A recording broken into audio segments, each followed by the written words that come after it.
ফকির সে একজন খুবই ভালো লোক। আমরা 5 বোন 2 ভাই, আমার বড় কোনো ভাই নাই কা। আমার বাবা খুবই একজন ভালো লোক। সে এই দেশের আর কি তার মানুষজন তার মানুষজনই তার সবকিছু, তার সমাজ, তার মানুষজন ছাড়া সে আর কিছুই বোঝে না। সে মনে হয় যে কোনো বাড়ির কোন একটা মেয়ের সাথেও সে যোগাযোগ করার সময় পায় না, শুধু তার মানুষ আর মানুষ। আমরা ছোটবেলা থেকে দেখে আসছি আমার বাবা সবসময় মানুষ নিয়ে ব্যস্ত থাকতো। আমরা যদি ভাত খাইতে বসতাম আমাদের ভাতের প্লেট সরাই দিয়া আমার বাবা আমার মা তার মানুষকে ভাত খাওয়াইতো, তার জনগণকে সে ভাত খাওয়াইতো। কিন্তু আজকে সে এরকম একটা বিপদের সম্মুখীন হয়েছে, তা ভাষায় বলা যায় না। বাংলাদেশ সরকার নাকি শেখ হাসিনা নাকি স্বৈরাচারী ছিল, শেখ হাসিনাকে এই দেশ থেকে তাড়ানো হয়েছে, তার চাইতে বেশি স্বৈরাচার এই দেশে জন্ম হয়েছে। আগে তো একজন স্বৈরাচার ছিল, শেখ হাসিনা স্বৈরাচার ছিল, এখন ঘরে ঘরে স্বৈরাচারের জন্ম হয়েছে। আমরা এই স্বৈরাচার মুক্ত দেশ চাই, আমরা দেশবাসীর কাছে বিচার চাই, আমরা দেশের মানুষের কাছে বিচার চাই, আমরা এলাকাবাসীর কাছে আমরা বিচার চাই। আমার বাবা এত ভালো মানুষ, নিরীহ লোক। এই নাড়ুবা ইউনিয়ন থেকে শুরু করে জাজিরা শরীয়তপুর এরকম কোনো লোক নাই যে আমার বাবাকে ভালো না বলে। আমার বাবাকে সবাই এক নামে ভালো বলে। সে জানে, দেশবাসী জানে যে সে কতটা ভালো লোক। দর্শক বন্ধুরা, আপনারা শুরুতেই যে ঘটনাটি দেখলেন এটি হচ্ছে শরীয়তপুরের নাউডুবা অঞ্চলের ঘটনা। আমাদের বাংলাদেশটা আসলে কতটা সন্ত্রাসীরা যে আসলে জব্দ করে ফেলছে এটাই হচ্ছে সবচেয়ে জালজন্ত প্রমাণ।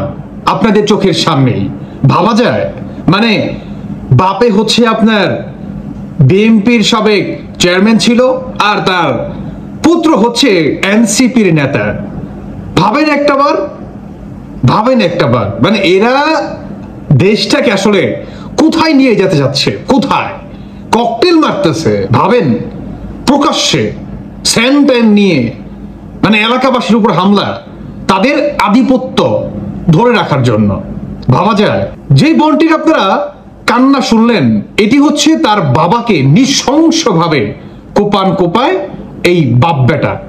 তারপরও নাকি আপনার পুলিশ প্রশাসন বা থানায় থেকে বলা হচ্ছে যে যদি এই ঘটনার সত্যতা প্রমাণ পাই তাহলে অবশ্যই আমরা আইনের আওতায় আনতে বাধ্য করব।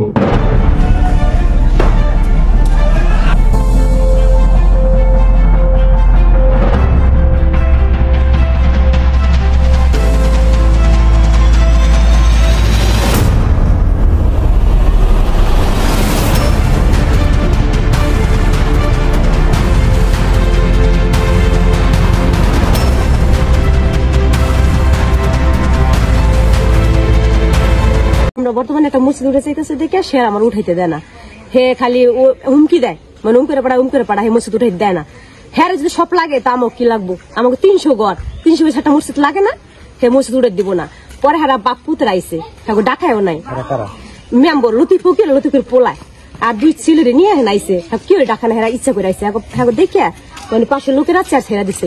ছাড়ার পরে বলতেছে যে ঈদে আমরা একসাথে সমাজ খাই, একসাথে চলি, সবকিছু কইছে সুন্দর, সব প্রথম বলা কইছে। পরে লাস্টে আসে কয় কি ওর বাপে নামাজ পড়ে না, মসজিদে ওর বাপে নামাজ পড়েনি। টিটকে মেরে কথা বলছে আমার দেওয়া ধরছে যে আমার বাপে নামাজ পড়ে না, আপনি নামাজ পড়েননি, আপনি নামাজ পড়েন, আপনি অত টিটকে মেরে কথা করেন, কথা কবেন সুন্দর করে করবেন। এক কথা তো হাজার গেছে মতো নেই, হ্যাঁ একবারে ডাল শক্তি নিয়ে বাইরে হয়ে গেছে। এই ধারের মানুষ সব ঠান্ডায় রয়েছে, মানে আমরা তো চাই না কাজে জর্গা, আমরা থামাই রাখছি। আমরা প্রত্যেকটা মহিলা পুরুষ আমরা থামাই রাখি, বুঝাই করি। আর এরা মনে করে কি আমরা আমার বাপি মেম্বর, আমি মেম্বর, মানে দেশটা কিনে হালাইছে, বুঝছেন। হ্যাঁ কথা মানে হ্যাঁ গুপুতাকে কথা কই পারবো না। সকালে 40 আইসে, বিবাহের লোক আইসে, এক কাছে কইছে যে এরা মসজিদ উড়ে এলাইছে গাছ গুছ কাটতে, আর কিছুই পায় নাই। না পাওয়া 40 বইছে, 40 ওভারটেক করে আয়া লতিফ ফকিরের ছেলে আর কবদিস হলো যে কাসেম বাহারির রানে আর লতিফ ফকির ইদিস মুন্সি, এরা হইলো মনে করেন যে যে কোবাইছে। অনেক মানুষ 27 জন আছে, একজনের বম লাগছে পিঠে, বম মারছে লতিফ ফকির নিজে, বম মারছে পোলায়, বম মারছে। যে তারা লাড়ি ঠেঙ্গা নিয়ে সবকিছু নিয়ে মানে আইসা করছে।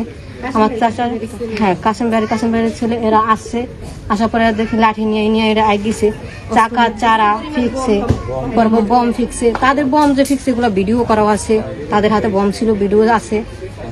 তারা এমনি মানে কোবাইছে, করছে, মানে তা একজনের আঙ্গুল ফালাই দিছে, আবার ইয়ে করছে তারা। এখানে একটা ক্লাব আছে, এখন এরা চাইতেছে এটার ষড়যন্ত্র করে এই ক্লাবটা ভাঙ্গা এরা একটা ঘর উড়ানোর জন্য। এটা অনেক দিন ধরে এরা চেষ্টা করতেছে। তো আমাদের এলাকার লোকজন সালের সংস্থা আছে, এরা এখানে বসে এটা কয়েকবারই মিডিয়া করছে, কিন্তু তারা বলছে যে ঠিক আছে ঠিক আছে কথা বলতে বলতেই এরা দেখে গেছে বিভিন্ন রাত্রে সকালে বিকালে এটার পিছন ছাড়তেছে না, এটার ভাঙ্গা এরা মানে ঘর তুলবই, এগোই আশা আকাঙ্ক্ষা। তারপরে আজকে 11টা থেকে 11:30টার মধ্যে এখানে করিম ব্যাপারী, কাশেম ব্যাপারীর এদের নেতৃত্বে এখানে এরা অনেক লোকজন নিয়ে এই ক্লাব ভাঙার চেষ্টা করছে। তারপরে আমাদের লোকজন কিছু সাল্লিশ সমস্ত গেছে, তারপরে থামাইতে পারে নাই। তারপরে এরা তাদের সাথে উত্তেজিত হয়ে স্যান্ড ডাল নিয়ে এখানে আমাদের লোকজনকে অনেক কোবাইছে, আহত হয়েছে, এই বাড়িঘর কোবাইছে, আবার বম মারছে, এখানেও মারছে, মেম্বারের বাড়িতেও মারছে। মূলত মসজিদ না, এখানে ওই একটা কাজ ঝগড়া ফেসাতের মূল উদ্দেশ্য এই মসজিদ উপলক্ষে, এটা ওদের উদ্দেশ্য। এখানে দেখেন পাশে আরেকটা মসজিদ আছে, একটা মসজিদে এই মসজিদটাই যে মুসল্লিরা আছে এরা এই মসজিদে কিন্তু আগে পরে সবসময় নামাজ পড়ছে। এখন এই মসজিদটা খুব কাছাকাছি, এখন এত কাছাকাছি তো মসজিদ হয় না, মুসল্লি নাই। একটা মসজিদে যে মুসল্লি এই মসজিদেই পড়ে না, এই মুসল্লিরই তো আসলে এই মসজিদ। এরা মানে এটা হচ্ছে কাশেম ব্যাপারী, করিম ব্যাপারী এক ইঙ্গিতে যেমন এইটা এরা ষড়যন্ত্র করতেছে। এখন এলাকাবাসীর মুখ জবানি প্রকাশ্যে আপনারা ভিডিওগুলো দেখলেন, স্যান্টেন নিয়ে তারা ককটেল পর্যন্ত মারতেছে। মানে এত কিছুর পরও নাকি তথ্য প্রমাণের অভাব। ভাবা যায় মানুষ মুখ জবানি দিচ্ছে তাদের এগেনস্টে, তারপরও নাকি তথ্য প্রমাণ পেলে পুলিশ অ্যাকশন নিবে। আসলে পুলিশের দোষ দিয়েই বা লাভ কিসের? কারণ পুলিশের তো বর্তমান কোনো ভূমিকা নাই। পুলিশ হয়ে গেছে একটা ঘুড়ি, নাটাই হচ্ছে ইউনূস সরকারের হাতে। তো নাটাই যা চাপে ঘুড়ি তো সেই পথে আগাবে, এটাই বাস্তবতা।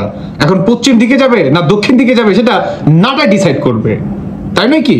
তো আমাদের বাংলাদেশের অবস্থা ঠিক একই রকম। এই স্বৈরাচার ইউনূসের বিচার কি হবে? দেখেন বিএনপির কতটা করুণ অবস্থা। মানে একে তো তাদের নিজেদের দলের ভিতরেই নমিনেশন নিয়ে এত ভয়ঙ্কর অবস্থা, মানে মির্জা ফখরুলকে জুতা পেটা করতে যাচ্ছে, জনাব তারেক রহমানকেও জুতা পেটা করতে যাচ্ছে জনগণ। ইভেন রক্ত লাগলে রক্ত দিবে, তারপরও নমিনেশন চাই, টাকার বিনিময়ে নমিনেশন কেন বিক্রি করা হচ্ছে। মানে নিজেদের দলের ভিতরে এত দ্বিধাদ্বন্দ্বতা, এত ফাটল ধরছে, তারপরও এদের আধিপত্য বজায় রাখার জন্য সাধারণ জনগণের উপর এভাবেই ঢালাওভাবে হামলা করে যাচ্ছে। আজকে কি হয়েছে? শুধু ভালো হইতে পারে নাই গিয়া কাশিম ব্যাপারীর কাছে, শুধু ভালো হইতে পারে নাই গিয়া আলিম ব্যাপারীর কাছে। তারা এখন না, আমার জন্মের পর থেকে আমি দেখতেছি তারা আমার বাবাকে সব দিক দিয়া সব ভাবে আমার বাবার সাথে অন্যায় অত্যাচার করে, জুলুম করে তারা। কারণ আমার বাবার তো ছেলে নাই, আমরা 5টা বোন। তারা এক কথাই বলে যে ওর কি আছে, ওর তো শুধু 5টা মেয়ে আছে, ওর তো ছেলে নাই। ওরা যদি আমরা দিন রাত পিটাই তারপরও কেউ ওর ধরে আসবে না।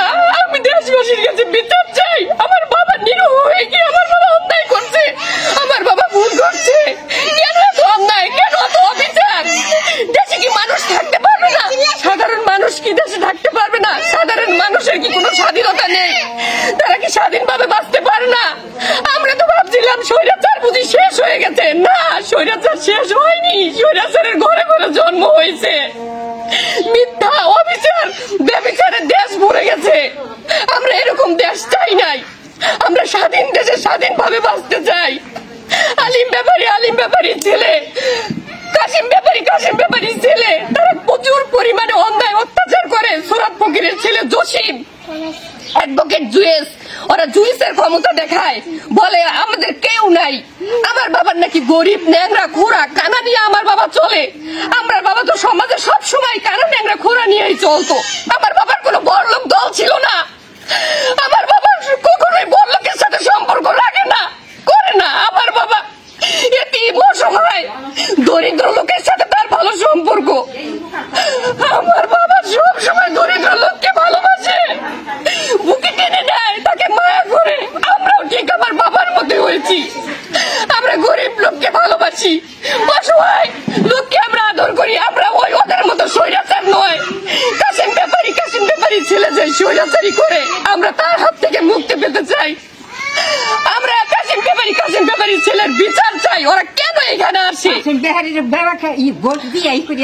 আলিম ব্যাপারীর ছেলে অ্যাডভোকেট জসিম ফকিরের ছেলে সোহরাব ফকিরের ছেলে জসিম অ্যাডভোকেট জুয়েস, ওরা এখানে এসব ক্ষমতা দেখায়, ওরা ক্ষমতা আরো দেখায়। এইদিকে আজলুদ্দিন মাদরের ছেলে রহিম আর হলো রহিম আর করিম, ওরা আমাদের সমাজেই ছিল আগে, কিন্তু ওরা এখনো ভালো।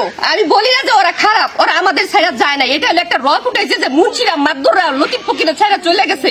না, লতিফ ফকিরের ছাড়া তারা চলে যায় না। এটা বাস্তব প্রমাণ আজকে আমি পেয়েছি। আমি সেলিনা আজকে তার বাস্তব প্রমাণ পাইছি। তারা আমাদের সমাজ থেকে যায় না। এটা হলো আলিম ব্যাপারী কাশিম ব্যাপারীর একটা ষড়যন্ত্র, ঠিক আছে? এটা হলো জুয়েসের একটা ষড়যন্ত্র। ও অ্যাডভোকেট হয়ে শরীয়তপুর থেকে এই ষড়যন্ত্র গুলা চালায়, আর জসিম সবসময় মাঠে থাকে। আজকে আমরা এগুলোর সমাধান চাই। আমরা এই স্বৈরাচারের হাত থেকে বাঁচতে চাই। আমি তো কোনো দল না। আমি লিখনের সাথে ভালোভাবে কথা বলি।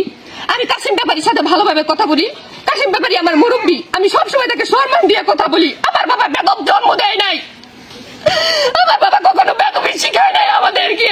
মুরব্বীদের সাথে কেমনে কথা বলতো এটা আমরা জানি। সমাজে যে ভালো লোকের কোনো জায়গা নাই সেটা আমরা হারে হারে বুঝতে পারতেছি যে সমাজে কোনো ভালো লোকের জায়গা নাই। আমি আজকে ভ্যান থেকে নামতেছি, আমি আমার বাচ্চাটা নিয়ে স্কুল থেকে আসছি, আমি সবে ভ্যান থেকে নামছি। নামার পরে সাথে সাথেই আমি ভ্যান থেকে নামছি, শুধু জাস্ট নামছি। নামার পরে আমি ভ্যান ভাড়াটা দিব। এই সময় মনে করেন আলিম ব্যাপারীর ছেলে রকিবুল আর রবি ব্যাপারীর ছেলে মোশা আমার উপরে সেন নিয়ে আক্রমণ করছে। আমি বলতেছি যে আমি তো কোনো দল না ভাই, আমি তো কোনো দল না, আমার সাথে তোমরা এরকম জ্ঞান করতেছো। তখন আজলুদ্দিন মাদরের ছেলে সুবহান তখন ওদের ফিরাইছে। সুবহান বলতে চাই আমার বুবুর লগে তো এমন খরচ কিনে গিয়ে বুবু আপনি যান। আমি ধন্যবাদ জানাই। আমার বাবা এতদিন ধরে 40 বছর ধরে ওর আমার বাবার সাথে থাকতেছে। আজকে আমি প্রমাণ পাইছি যে ভাত খাওয়াইলে ভাত কখনো পালানি যায় না। আজকে ওই সুবহান আজকে ওই রকিবুলের হাত থেকে আর ওই মোশাররফের সানের হাত থেকে আমার ছোট বাচ্চাটাকে বাঁচাইছে। আমার ছোট বাচ্চাটা আমি স্কুল থেকে নিয়ে কেবল ওইখানে আমি নামছি। আমরা এই স্বৈরাচারের হাত থেকে বাঁচতে চাই। অন্যায় অবিচারে দেশ ভরে গেছে। কেন এত অন্যায় অবিচার? শেখ হাসিনা থাকতে তো এত অন্যায় অবিচার হয় নাই। এখন প্রত্যেকটা ঘরে ঘরে সমাজে হাতে ঘাটে মাঠে সবখানে এত অন্যায় চাই। আমরা এই স্বৈরাচারের হাত থেকে বাঁচতে চাই। প্লিজ দেশবাসী যে যেখানে আছেন আপনাদের কাছে আমি হাত জোর করে বলছি যে আমরা এই স্বৈরাচারের হাত থেকে বাঁচতে চাই। যে যেখান থেকে পারেন সবাই আমাদের এই স্বৈরাচারের হাত থেকে বাঁচান। ভাবা যায় এর বিচার কি পাবে? এই বোনটির কোনো ভাই নাই, তার মুখ থেকে শুনলেন। এর কারণেই বাপ বেটা মিলা তাদের উপরে এই নৃশংসতা চালায়, বর্বরতা হামলা তাদের উপরে চালায়। ভাবা যায় বাংলাদেশটা কোথায় গেছে? আপনি কল্পনা করতে পারবেন না এই অন্তর্বর্তীকালে সরকার 5 আগস্টের পর থেকে বা জুলাই মাস থেকে কি পরিমাণ গণহত্যা, মব জাস্টিস, দখলবাজিতা তারা যে চালাইতেছে আপনার মাইন্ডের বাইরে, চিন্তাধারার বাইরে ভাই। তার সবচেয়ে বড় প্রমাণ এইটি। কয়জনই বা কতজনই না জানি আসলে অন্তর্চক্ষুর আড়ালে চিৎকার পেরে পেরে শেষ হয়ে যাচ্ছে, না পাচ্ছে বিচার, না পাচ্ছে তার মনের দুঃখটা বাংলাদেশের মানুষের কাছে তুলে ধরতে। জানি না, তবে এই বোনটি সাহস দেখাইছে, আর এই নিউজ চ্যানেলটিও সাহস দেখাইছে। সাধুবাদ জানাই, ধন্যবাদ জানাই। এটার তীব্র নিন্দা ও প্রতিবাদ জানাচ্ছি। এই অবৈধ দখলদার ইউনূসের বিচার বাংলার মাটিতে হবেই হবে ইনশাআল্লাহ। দর্শক বন্ধুরা, বাকিটা আপনাদের ব্যক্তিগত মতামত অবশ্যই জানিয়ে যাবেন। ভালো থাকুন সবাই। আল্লাহ হাফেজ, আসসালামু আলাইকুম।